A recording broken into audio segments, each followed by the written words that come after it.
এই অটো ড্রাইভারটি দীর্ঘ 5 হতে 6 ঘন্টা অপেক্ষা করে আমার কাছ থেকে অটোটা আট করিয়ে নিয়ে গেল। আমি সিএনজি আট করতেছিলাম, অটো ড্রাইভারটি এসে বলতেছে, ভাই আমার অটোটা আট করে দিতে পারবেন নি? আমি কি 2টা সিএনজি আট করার পর আপনারটা আট করে দিতে পারবো, অপেক্ষা করতে হবে। কয় আচ্ছা ঠিক আছে। তো আমি সিএনজিটি আট করছি, আস্তর মারার পর দেখি উনি বসে রয়েছেন, ভাই আপনি চলে যান, এই আমার তো সময় লাগবে 4-5 ঘন্টা, 2টা সিএনজি আট করতে 3-4 ঘন্টা সময় লাগবে, আপনি একটু পরে আসেন।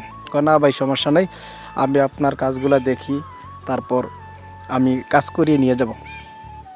তখন বললাম ভাই অনেক দেরি হবে তো। তখন উনি বললো না সমস্যা নেই।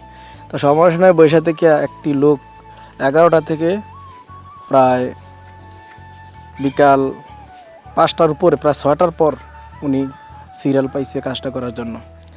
তখন ওনার অটোটি আস্তে আস্তে কাজ শুরু করে দিলাম।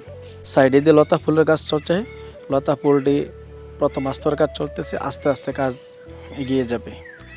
তখন অটো ড্রাইভারটিকে বললাম, ভাই আপনি কি অটো ভাড়া চালান না নিজস্ব?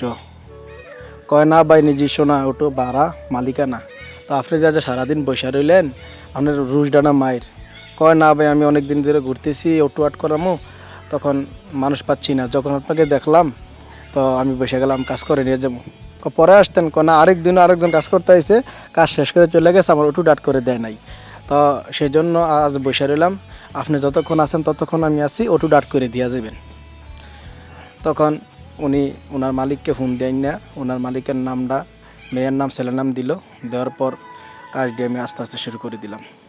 তো আসলে মানুষের যে ভালোবাসা, আন্তরিকতা, মানুষের সাথে না মিশলে, কথা না বললে আসলে বোঝা যায় না।